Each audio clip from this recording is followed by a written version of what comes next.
Our next session, and welcome back from the break, and thanks for joining us. Analytics alone won't get you there. There's a whole story behind it. There are teams behind it. There are processes, data, and working throughout an organization and across the trading partners. Our presenter, Ajay Aua, I'll pronounce it wrong, I'm sorry, Ajay. He's the director of analytics at the Kellogg Company, and he's a proud father of two, which amazing that he is doing this and that. It's like 3 jobs. He enjoys road biking, travel, and racket sports that we share. And he's the badminton pro, so we're gonna do a biathlete thing. We're gonna play tennis and badminton one day and see what holds up. And he heads up the global revenue management function in partnership with IT and finance across their 4 regions. He's run commercial analytics. He leads with an affable, welcoming style that brings people in so that they can grasp concepts, understand their roles within the organization, and know that it's not strictly a conversation around numbers, data, or anything else, but a collaborative effort for the organization. Please join me in welcoming Ajay.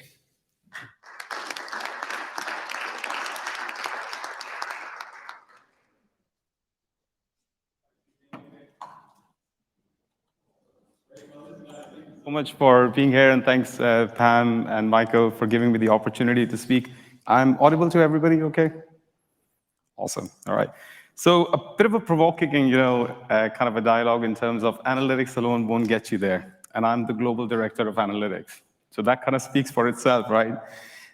What I want to talk about is, give you a bit of a flavor. But before I get into this, let me just get some engagement on. Does everybody know how to snap? So just help me with this, right? Awesome, okay. I will need this throughout the session to make sure you're awake, okay? So the first thing is what I want to understand is who is in the audience for me, right? So first of all, give me a snap or a couple of snaps if you are RGM practitioner, working with customers, taking on price, doing your targets. So give me snaps if you are one of those. Okay, very few. All right, so next one is, give me a snap if you are the RGM capability people, the data, the analytics, that people. Okay, this is better than the last one, I think. Would you agree? Okay, awesome. And then the next one is, are you all working in the CPG industry? Right, that should just go like crazy, okay? I mean, all right, awesome. And if you are a vendor, not a manufacturer. Okay, there's quite a few of us. That's awesome. All right, this is great, right? So we'll keep this engagement throughout the session. I would highly request you to keep this, otherwise this just gets one-way dialogue and it's not fun, okay? So what I'm gonna do is, I'm gonna go through the exact same slide that my friend Tom gone through. As I believe everybody has seen this, so I'm not gonna bore you with this, okay? We are Kellogg's, obviously, we take pride in the products that we create, and we wear it with all heart and soul. Okay, so what I would like to mention is that light thing at the bottom of the screen, the 2023 that you see over there. This is an achievement, a milestone within our Kellogg journey. This time in 2023, on International Women's Day, we got the gender parity 50-50 achievement in terms of the target that we were setting for 2025. So in our management and all the way above, we have a 50-50 gender parity. So I'm very, very thankful to our senior HR people and the leadership team to make that happen. So to all the women in this room, congratulations. Awesome. So what I want to talk to you next about is, obviously Tom covered all this stuff, so I'm not going to bore you with this. So instead, I put myself up there and give you a bit about myself. So this is me. I like biking, as Michael mentioned, obviously. It's my passion. This is a t-shirt that my work colleagues gave me when I moved from my European role to a global role. So very nice of them.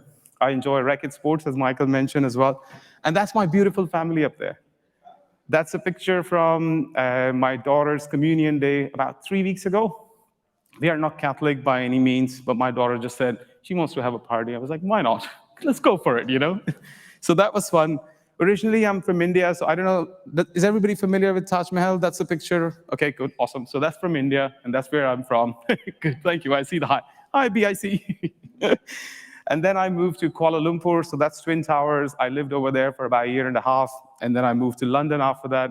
So all in all, great experience, living in different parts of the world and enjoying different cultures. Really what I enjoyed most is this heart, the green heart, okay? This is where my heart and soul lives at the moment, I'm here in Ireland for about 20 years now at this stage.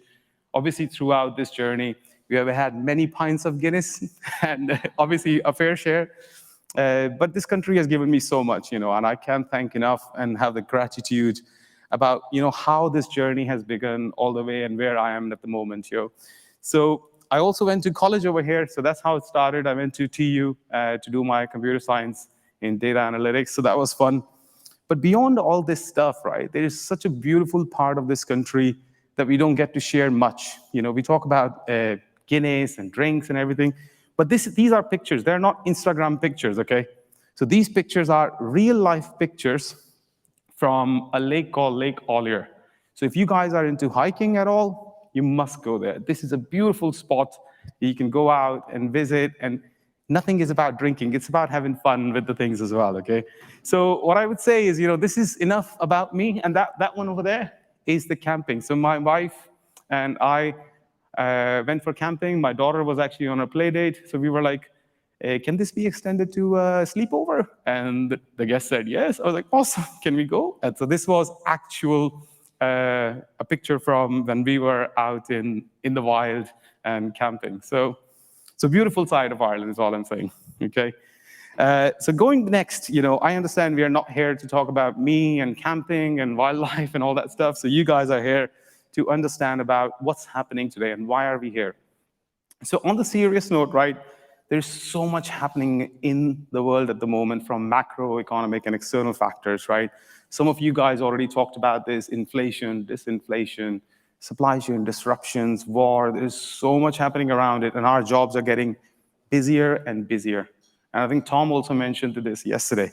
So what happened with that is your 3 to 5 year plans that you were doing just went out of the window because something happened that was outside of your control, and now you are in the new normal where you need to be not only agile in decision-making, but you also have to stay relevant within your organization. You got to make sure that all those steps are captured and you're able to connect with them through data and analytics, right?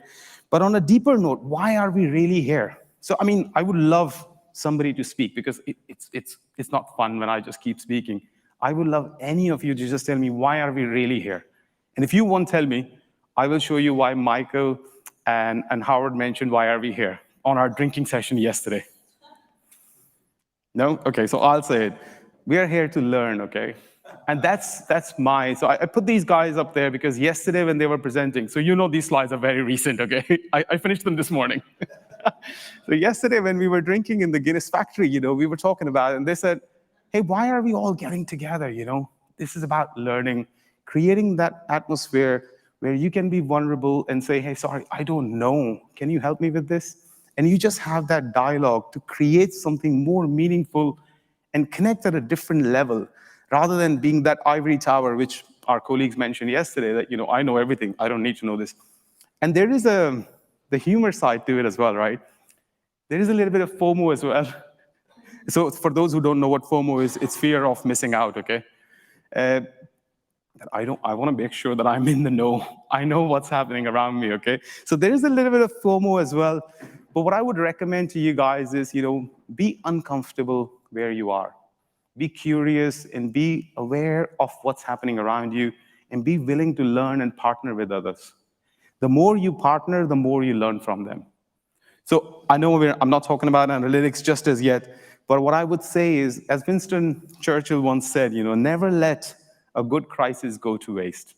Okay, so this is critically important at the moment because you want to utilize the learning, the external factors to drive the agenda within the organization.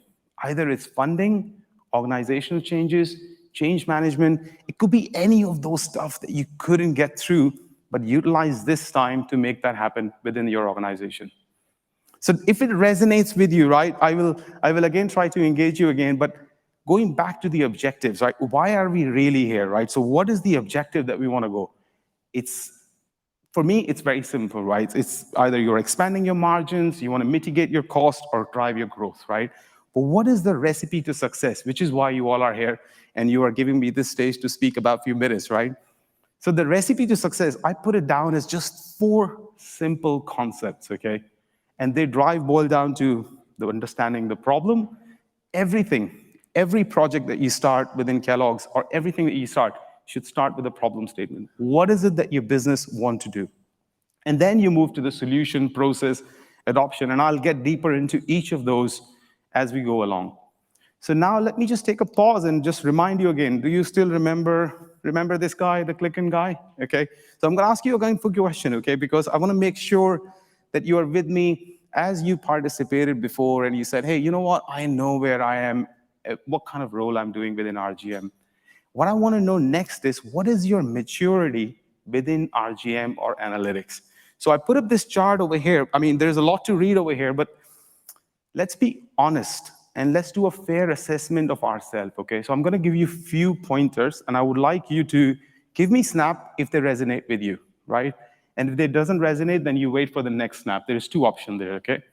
So the first one is that your business is coming to you with a reporting request, with dashboarding request, and your business is still confused and trying to give you purgatory of lots and lots of descriptive analytics, and you are doing maybe 1 or 2 cool machine learning tests.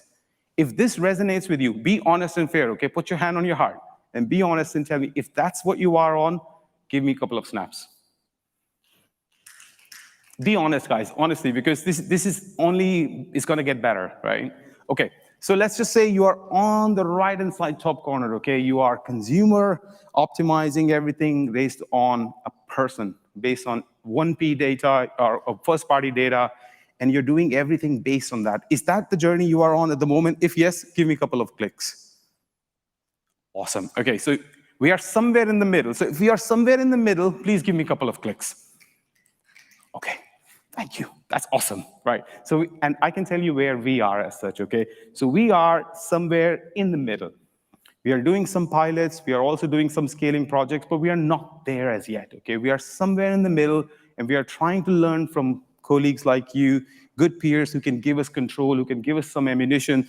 And you know what I want to do is all the clicks that came out in the beginning and then towards the end, those snapping of fingers, what I want you to do is come together as a group so that you can learn from each other. Make friends with those guys who are snapping towards the second half, okay? And only then you will be able to trailblaze within your organization this AI, ML wave that we are going through at the moment, okay? So now, next is, this is our view. So this is what Kellogg's view of future is and where we want to be. We want to be driving, so I've underlined a few of the things over here, as you can see, right? So there's scaling, there is integrated and enterprise analytics, which is driving value. That's our ambition. We are not there yet. We are kind of somewhere in the middle where we are doing tactical work. We are also doing some scaling work, but we are working with retailers and trying to partner and get to that view of consumer-centric RGM, and also driving integration with other domains like marketing, supply chain, and others. So I've spoken a lot so far, okay? But what I want to bring you back to is our recipe, right? So this is our recipe. This is where I kind of diverged a little bit to get a fair assessment of you guys, where you are in this journey. And then from that journey, I can design how this presentation will go. So now that I know where you are and what kind of role you are in, this process will help you understand how we at Kellogg went about with this process of understanding the recipe to success in terms of problem statement, solution, process, and adoption. And I will drill down into each of those as we go along, okay? So the first one is the problem statement, okay? And over here, what we have done is, in Kellogg's, we look at top-down and bottom-up, right? Pretty simple in that sense, right? We are working with subject matter experts, and we are working with leadership team. When you do this top-down and bottom-up, and I'm going to keep referring to this bottom-up and top-down to make sure you're with me throughout the presentation, but this is going to be a continuous theme all the way. So what this top-down and bottom-up does, am I speaking too fast? Are you okay with me so far, yeah? Perfect. Okay, awesome. So this top-down and bottom-up, what this does is it gives you all the work that the SMEs are doing, their problem, but you're not losing the sight of the vision of the organization and where you want to go. So this top-down and bottom-up, when they meet together and you hear these business interviews and these business interviews, you can create something magical that tells you what is the problem that you're trying to solve. Not only from an SME perspective, but from leadership perspective as well. Then you look at the size of the price. So now that you know what the problem that we're trying to solve, hey, is it worth solving this problem? What is the dollar value that's associated to this problem, right? Once you know the dollar value, then you go and look at, okay, well, now that I know the dollar value, is it a problem that can be scaled to multiple regions? Then you do this top-down, bottom-up approach and do some more interviews, and we call it a feasibility assessment. You do that feasibility assessment, and that feasibility assessment will go through the same business questions, same dollar value, and then work out a size of the price. So size of the price in Kellogg language is how much money you're going to make if you fix this problem. Okay, so that's your problem solving. Any questions so far? Is everything making sense so far? Okay, good. Then we go to the solution piece, okay? So within the solution piece, it's the who. Who are you solving this problem for? Again, you have the top-down, bottom-up logo at the bottom of the screen. What this is saying is you want to make sure that you're solving this problem not only for your SMEs, but also for your leadership team. You don't want to create a pricing solution where all the SMEs are going and running multiple simulation of pricing, but the senior leadership doesn't get to see what actually delivered within the market when you did those promotions or when you did those pricing adjustments within your portfolio. You need to have an executive summary, and you need to have the tools associated to it. So who are you solving this problem for, and who are your top and bottom league is super important. Then you go towards future fit, and I couldn't find a better picture. I wanted to show modular nature of technology.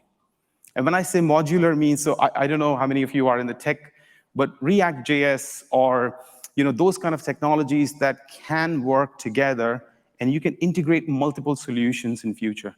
And one of that solution is what I'm going to talk about later in the day. But you need a modular solution that can be plugged together to design for future. And then you need sustainment. So if I'm hit by the bus tomorrow morning or tonight, then at least my business continues to run. You don't want to create a solution that runs through and then you don't have a sustainment package after that. You want to make sure that your sustainment is not an afterthought. It continues to run with it. Okay, so hopefully this gives you a little bit of flavor in terms of what the solution looks like.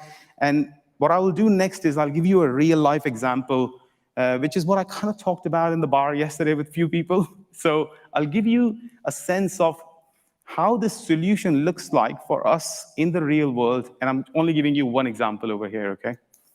So what I'm going to talk about today is an integrated model, right? This is a model that I'm deploying in Japan on 12th of June. So wish me luck.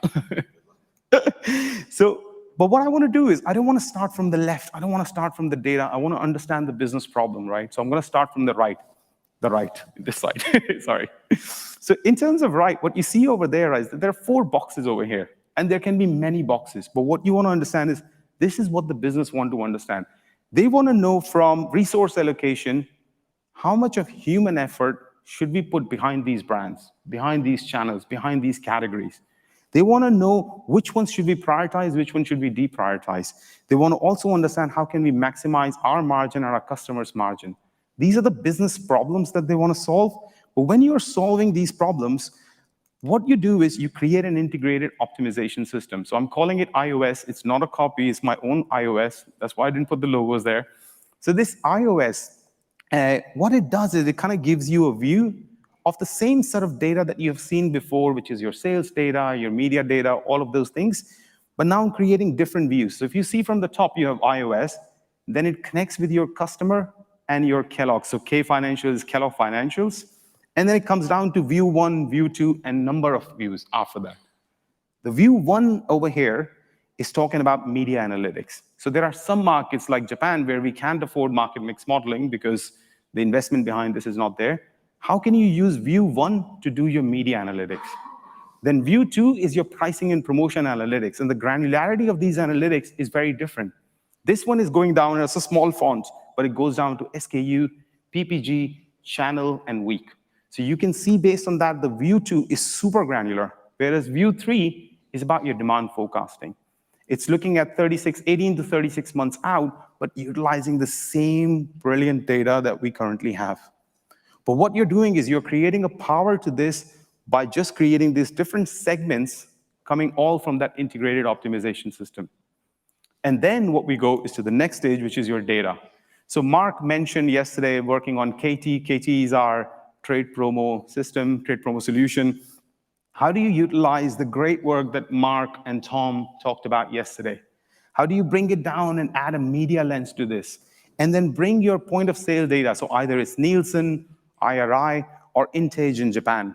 How do you bring all of those things together and then layer in your macroeconomic factors like inflation, GDPs, all those things, and then create a powerful integrated solution which not only gives you the business outcome, but the data solution and analytics attribution. So that's kind of one example of how things are going. And then how it can solve the business purpose. I'm going to give you 4 outputs over here, right?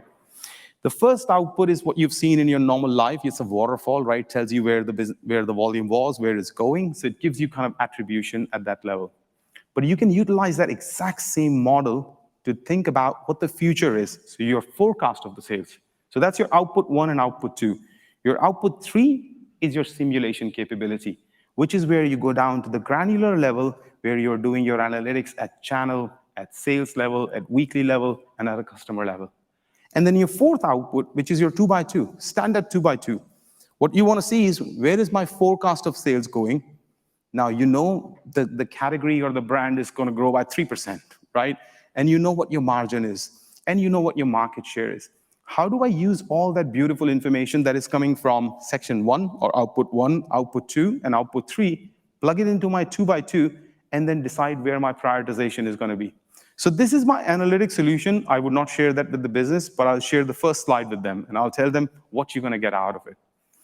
What kind of questions that it will answer are, it will identify and tell you what are the reasons of your change in your volume. Is it going up or down, and what are the reasons behind it? It will also give you your investment optimization. So when you're changing your price, what's happening with that? And gives you the simulation capability. Then you have phase 2, where you can predict your sales. Then you have, again, you can accept or challenge the growth algorithm. What accept or challenge means is, the business comes in and says, sorry, sales team, grow by 5%. And you're like, I don't know how to do that, man. Right, let's check with the analytics team. What is the growth that I can see? The analytics team says 3%. And you're like, well, these guys are asking me to do 5% growth, and you are saying 3%. So where do I bridge the gap of the remaining 2%? You utilize these tools and say, if we change the distribution metric, or if we change the media, or if we change the trade, we can cover that 2% gap that's currently there and get to what the business is looking for. So you get that idea in terms of where this is going, accepting and changing the growth algorithm, and then finally allocating the resources. So when I say allocating the resource, don't focus particularly on your trade or media investment. Think about your people investment. Think about your innovation dollars as well. All of that stuff together as your allocation resource. Right, so this gives you that, but then never lose the sight of generative AI. And this is not there in this package, that's why it's kind of a slightly out of the picture.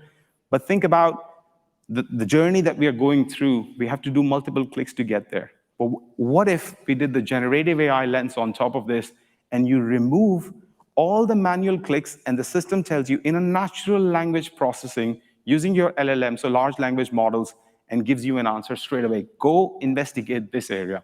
Because there are multiple markets where we don't have RGM people, where we don't have sales team that can do this. How do we get to them faster with the messaging, with the right action point? So that's generative AI. But you know, I've said a lot of things, right? So would you go and do all of this, everything at once? Obviously not, right? That would be suicidal. You don't want to do everything at once because A, the things are changing so fast and things are moving, and you don't want to be creating something, a tycoon that you cannot utilize in future. And I've seen lots of technologies come and go. So you build this momentum, but always be ready to drive with some sort of modularity and have the appetite to make changes as you go along. Okay, but what really where I'm going with this is the integrated model, right? So when we talk about this in the beginning, right, you had a view 1, which was media, view 2 was pricing promo, and then you had demand forecasting. How do we bring the integration together is the power over here.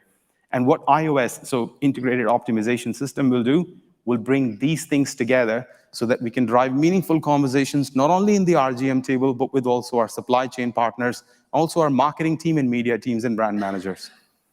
So what I've done is in the next slide, right, I put pictures of a few of our colleagues over here. So Tom was presenting yesterday, and I put Karsten from Lego as well over there, right? Sorry.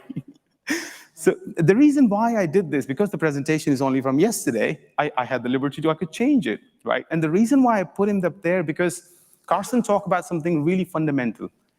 He said, hey, you know what? If I could change one thing, what I've done in the past would be to be in the market, understand their nuances and the problems that they are going through, so that I can make changes as I go along. And that resonated with me super solid, right? And then I was talking to Michael yesterday, and he's like, I'm big into tennis. And I was like, okay, maybe I should put some tennis pictures over there. So think about it. If you merge Karsten and Michael together, okay, and think about Michael is going for a tennis match, and I swap his bag with my bag. My gear bag is badminton. His gear bag is tennis. I swap my bag with his bag, and he gets to the court, and he's about to get on a tournament. And then he opens the bag, and he sees a badminton racket. How is he going to feel? Tell me, how is he going to feel? I'm not going to stop. Tell me, how is he going to feel? You have to say it. Tell me, how is he going to feel? Bad. Thank you so much. Just one person? Is that, Michael, you won't feel bad about it? I won't feel bad. This is what I got. How do I win with this? Right, okay. So that's a positive attitude, okay? I don't think you can play tennis with a badminton racket, but let me get to that in a second, okay? So if Michael cannot play tennis with his badminton racket, how can we expect our RGM teams to use the tools that are built for badminton and you're asking them to play tennis? You gotta be in the market with them. You gotta take those flights. COVID is over, well, it's kind of over-ish. You gotta go and work with them. You gotta be in the ground so that you learn what's happening in there. And I'm not saying this, Karsten said it, Tom said it, and you guys probably agree to this as well. This is all about the solution and what we can do to inspire this, right? But let's get to the process of things, right? So in process, how do we bring this to life is about collaboration. And I put that top, bottom, down, up arrow again, just to remind you that this is super important that we collaborate together, not only with this crew to learn from each other, but also collaborate within the business.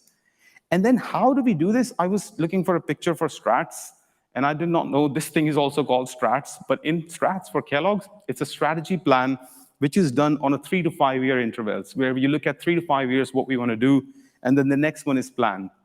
So what you want to do is your solutions should fit into processes. And if in Kellogg, the analytics work that you are doing is not fitting into either Strats or plan, you might as well just leave the job and quit that analytics project. It is super critical that it fits into those two. And then on tactical, always on process, obviously it should be there, but it is extremely critical that it fits into those two. Only then you can continue to have your job. Okay, I've been there 6 years, so something is fitting in there. All right, okay, so the last one is around adoption. I'm just looking at time, 3 minutes, I'm not doing bad. Okay, so adoption. And the adoption is how. There is no what, why, or anything. It's fairly similar, okay? And I put that top, bottom up again over there because I want you to remember that academy, training, working with these people is super critical. I'm not able to unlock this just as yet in Kellogg's, putting my hand up and being vulnerable. I'm trying to get ideas from others who are in the room. But this is super critical that RGM colleagues and all the other cross-functional colleagues come together in this academy to learn how do you drive value, how do you drive use cases that are driving value, and then how do you communicate about them? Not only just communication in a newsletter, but top-down, bottom-up again. You got to communicate to your leadership team, your sponsors, and then you got to communicate from SMEs. When other people talk about your work, that's where the power is, right? And then finally, in terms of value creation, okay, you talk about value creation, you talk about leadership sponsorship, bring the outside in, right? Talk to these super clever people around you, bring them to your organizations, see how they can help you drive that communication and conversation, right? And then bring some cross-functional forums. Sit with the supply chain people maybe once in a month or once in every quarter. Do something about it so that you bring their perspective to the mix, right? Do some office hours. Offsites are amazing. Get a beer with them. Like, do whatever, but you got to bring that collaboration in. And by all means, have some fun, okay? This is still a job. I'm still sharing cereals, right? It's still Cocoa Pops and cornflakes. Have some fun as well, okay? And then I'm going to get towards the end of it. So in terms of what is the recipe to success, okay? So first, you remember our friend, these two gentlemen, learn, do not forget that. Have an honest assessment to yourself. Don't lie to yourself. Be very honest and open what you're going to do, okay? Crisis is there. Make it an opportunity, not a threat, okay? Get your clear objectives in the business. What is it that you're trying to drive? Is it sales? Is it revenue? Is it profit? But be careful. And then think about the recipe. And I'll leave you with this recipe in the future. And that's me up there. If you want to connect me on LinkedIn, that's me. And that's it from my side. So thank you guys for listening.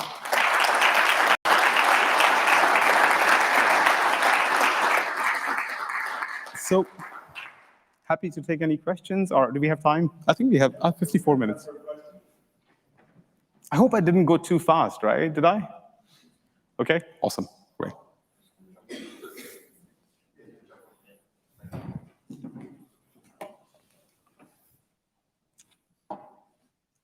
Thanks, Ajay. Brilliant. Thank you. My question is, well, you put me and Michael up there as the learning champions. What have you learned in the last, I don't know, year and a half in role? What would you do differently? How would you approach your interface with the organization? What gaps can you see now that you would have changed your behavior if you could look back? So there's quite a few things. I don't know where to start and prioritize in that order. But I think, so we have a very, I'm going to get slightly Mars specific and Kellogg specific. We have a very slightly different funding model in terms of investing behind analytics capabilities. I'm going to be very vulnerable, open and honest with you. We think we are a global organization at Kellogg's, but it's really 4 P&Ls that dictate everything. It's Latin America, North America, and Europe, and what am I saying? Asia Pacific, sorry. Right, so that's those 4 P&Ls, the ones that dictate how and where the investment is made. If I could do this my way, I would love to have a global fund like the way you guys have, and then invest behind it, but get them excited about the work, give them the right tools and technologies, and also this process and the recipe that we are talking about, bring them together on this journey. If I had it my way, that would be one thing. The second thing is, when you're building this stuff in your ivory tower, as Carson mentioned and Tom mentioned yesterday, it will be amazing if we partner together with this crew and then do something where we all benefit from this work together and learn from each other. And I think it's really hard breaking these silos. If I could break those and have more discussions with my colleagues in marketing and supply chain beyond RGM, that would be something. So I think these are 3, but I'm sure if I'll keep saying, I'll be just blarping about more for sure. Yeah, but that's the top 3 that comes to my mind. Thank you. Great question, by the way. Anybody else? Any other questions? Did you learn anything, or was it all very, very fundamental? It's like, yeah, I got it. Even if you did not learn anything new and you thought that you knew everything, it's awesome. If it resonates with you and if you can take this and it inspires you, brings you back that memory, and that's also powerful. But thank you for your time. Thank you very much.